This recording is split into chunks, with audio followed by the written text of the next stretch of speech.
This debate must, I think, first of all, reflect on the carnage on our roads in 2025, a year in which 185 people, 185 lives were lost in crashes and accidents. This was the highest fatality rate in over a decade, and it was a year in which we saw the previous trends of progress in this area not just stall, but actually reverse, and that momentum of tragic reversal has been continued on into 2026. I think everyone recognises here safety cameras aren't a silver bullet, but they can help to make our roads less dangerous. And in the context of that ongoing tragedy on our roads, the delay in the publication of this report was really baffling.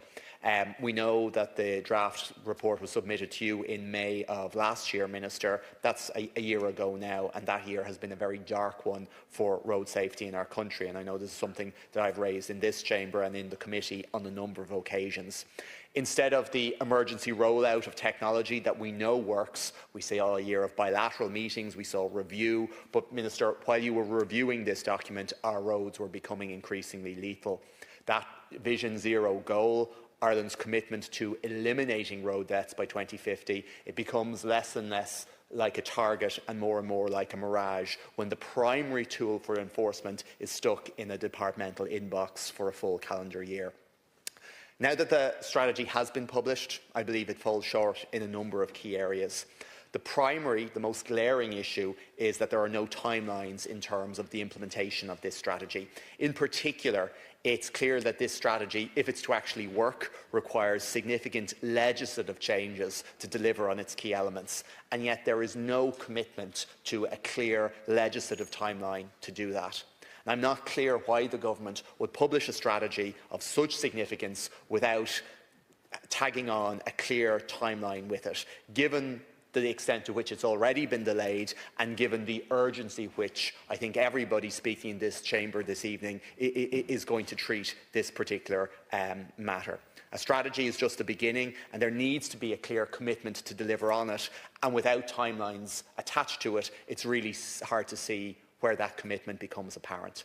So bearing in mind the urgency with which I believe the rollout of safety cameras must be treated, I'd like to highlight a couple of areas in my own constituency and around the country that some of my Green parties have flagged with me that could be hugely changed for the better by the introduction of these cameras. So I'll start in my own constituency, and I'd point to the Kempton estate just off the Navan Road. It's close to the Ashtown roundabout.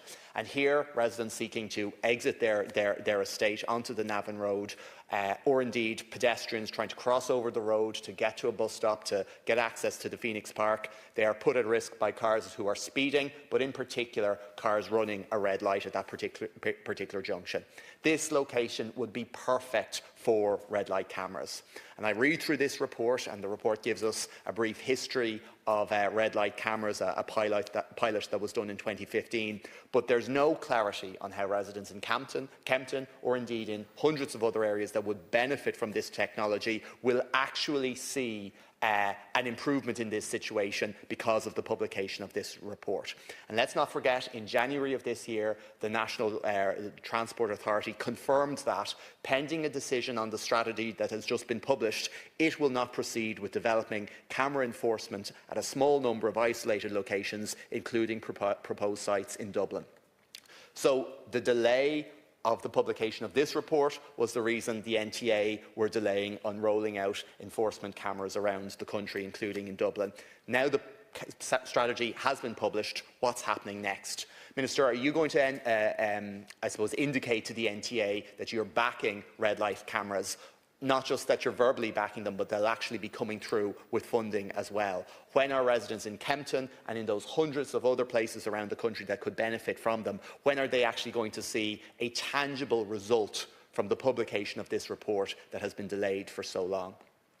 In inner city Dublin, there's a very specific need for these cameras to keep vital public transport moving, and I'd cite particularly the Lewis. The Lewis Green Line is seeing delays in crossing the quays due to drivers remaining in yellow boxes. The Lewis can't get through there, and of course the length of the Lewis, it ends up blocking absolutely everything. And in targeted enforcement of yellow boxes via cameras would prevent this. Similarly, on the red line, cameras are needed at Lewis junctions where they intersect with cars to prevent encroachment on the line, which has previously led to crashes, and indeed full trams been taken out of service.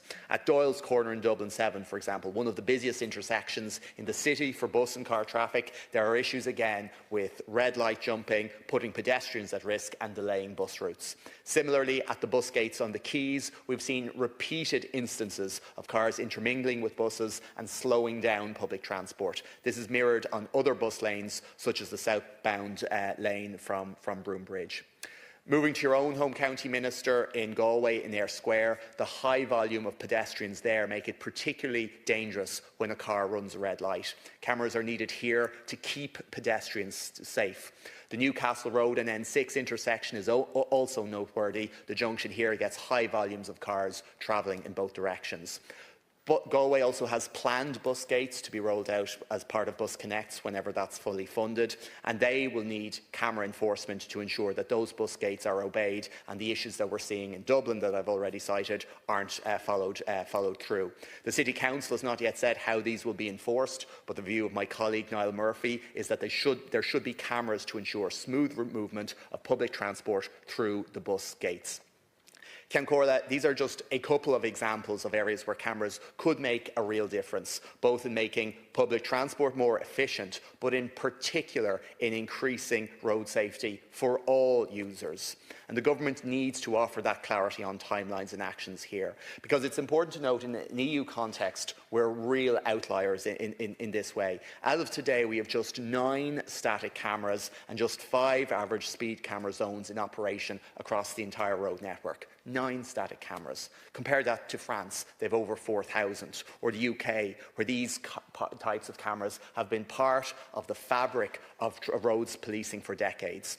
And in comparison to these countries, it's clear that we're trying to police a 21st century road network with 20th century tools. Static cameras are a significant improvement in technology over mobile vans. They're visible, they're predictable, and they preclude behaviour like slowing down for a van and speeding up once they're passed. They change behaviour on our roads by being consistent, and that change behaviour goes on to save lives. Minister, the people in my constituency and in the other areas I've mentioned, they won't be protected by a strategy that just exists as a PDF online. We need to see 3 immediate steps. First of all, a definitive rollout timeline. We need to know exactly when the next 50 cameras and beyond will be operational, not in the coming months, but with specific dates. Secondly, we need to see increased roads policing. Cameras are a force multiplier, but they cannot replace the physical presence of Gardaí, and the decline in the number of dedicated roads policing members must be reversed. And finally, Ceann, transparency in revenue and safety objectives. Too often, speed cameras are being viewed as revenue-raising rather than the safety devices that they are primarily. We must proactively ensure and communicate that safety gains made through the use of cameras, and to ring-fence the revenue earned from them directly into road safety and better infrastructure. Ceann, we have the means to make our roads safer, we have the data that tells us where the accidents happen, and now we have this strategy. But what we have to deliver now, what we have to ensure now, is the delivery of this strategy. And the 185 families that were in mourning in 2025, they are looking at us to act, and we need to take that action now.